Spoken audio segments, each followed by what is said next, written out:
Hello, this is Adam Carlson with Murphy Entertainment Studio. Wow, where have we been? Well, that's not important. What's important is that we're here now, and I am bringing you an exciting version of my yearly fantasy football preview that we do. And let's just get this thing started. I am basing all of my suggestions on a one quarterback PPR league, so keep that in mind. Some things might be different if you're in a two quarterback league or a non PPR league. Um, let's talk about quarterbacks first.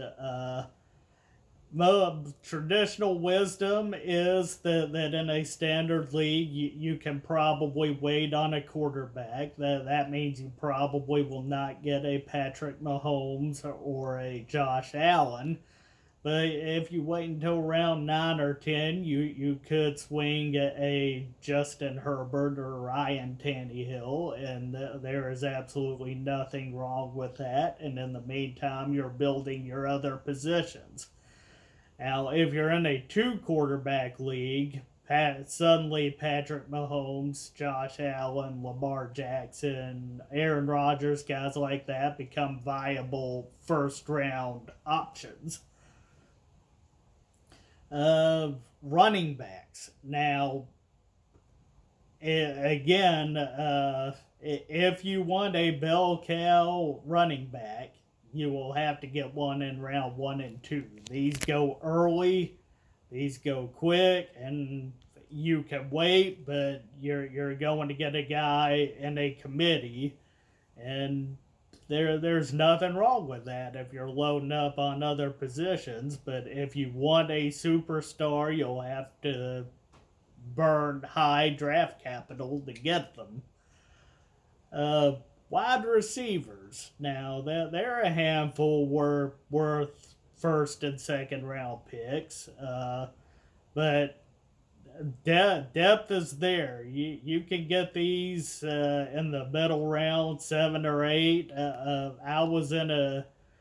I saw a draft a couple weeks ago where somebody got Robert Woods in round 8, and that is just crazy value. So you don't have to get a wide receiver early, but there are some superstars, and I'll get into that in a minute, that are definitely worth first and second round picks. Tight end, Travis Kelce is worth a middle first round pick this year, and I'll get into exactly where I will be drafting him if he's available. And Darren Waller and probably George Kittle are worth second and thirds. And if you can't get one of those three guys, punt it to the end of the draft, and you'll probably end up with a Mike Gesicki or a Noah Fant, which is those are productive guys. Nothing wrong with that. Kicker defense. Yep, you'll have one of each. That's enough talk about that. Now, I am going to give you my personal top 10 list, and we will start at number 10 with Stefon Diggs, and he is on my list because he led the league in receiving receptions and receiving yards, in spite of the fact it was his first year in Buffalo with Josh Allen. And there was no off season last year. With a full off season this year should only get better for him. Number 9, Tyreek Hill. This is Patrick Mahomes' deep threat. That means you want him on your team. They are going to connect for big play after big play, at least one a game. So if you're in a league that gives extra points for big plays, you should probably even move this guy higher up on your list. Number 8, Saquon Barkley. This guy ruined a lot of seasons last year because he tore his ACL in week 2. He is looking great in camp. He there's a possibility he won't play in week 1 or 2, but he's looking great. Don't be quite so concerned with who's going to win you a game in week 1 than who could carry you to a championship in week 17. This guy can do that.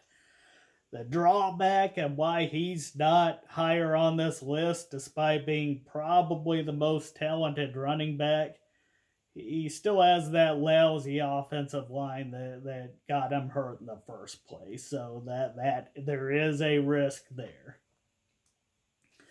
Number 7 is Davante Adams. He led the league in touchdowns last year with 18. That led all not just receiving, that led all the league in touchdowns. He's Aaron Rodgers' favorite target. He got a 30% target share, which is the biggest in the league. And with Aaron Rodgers back as his quarterback, there's no reason to believe that will change. Number 6, Travis Kelce. Yes, a tight end in the middle of the first round. This guy gets 100 receptions, 1,200 receiving yards, double-digit touchdowns. He outscored the second-rated tight end last year by 8 points. There's no other player in the league that has that big of a difference. So I nickname him Cheat Code because that's what he is at the tight end position in fantasy football. Number 5, Ezekiel Elliott. Had a down year last year, but he gets his starting quarterback back, and more importantly, he gets his starting offensive line back. And all reports say he's in the best shape of his life, so we should be looking at big things from him. Number 4, Alvin Kamara. Now, he's had 80-plus receptions as a running back for 4 straight years. He gets double-digit touchdowns every year. Now, there is some risk involved because last year Drew Brees is gone, and last year when Drew Brees didn't play and Taysom Hill started, he didn't get quite the volume of receptions on which his value depends, and it remains to be seen what his connection with Jameis Winston will be. Number 3 is Derrick Henry. 2,000 yards, led the league with 17 rushing touchdowns, so why is he not higher on the list? As I said, these projections are based on PPR, and he does not get the volume of receptions that the guys in front of him get. If you were in a standard league, this guy should be number 1, but for this format, I have him at number 3. Number 2, Dalvin Cook. For years, people have said if he could stay healthy, he would be one of the best in the league. And last year, missing only 2 games, he stayed relatively healthy, and he was one of the best. And he should continue that this year. Just make sure if you draft him, you draft Alexander Mattison as a handcuff. And number 1, and another guy that ruined many fantasy drafts last year, or seasons last year, Christian McCaffrey. Last year he played only 3 games with ankle and shoulder issues, but in those 3 games he had almost 400 scrimmage yards and 6 touchdowns. There's no reason to believe that won't continue. I believe he will be 1,000, that's 1,000 receiving and rushing yards for at least another couple of seasons before he starts breaking down. And pass on him at your own peril. And that is our video. I will. We will be back soon with another exciting video. I hope you enjoyed it. Remember, the goal of fantasy football is to have fun, nothing else. So I hope you enjoyed this, and good luck in your draft.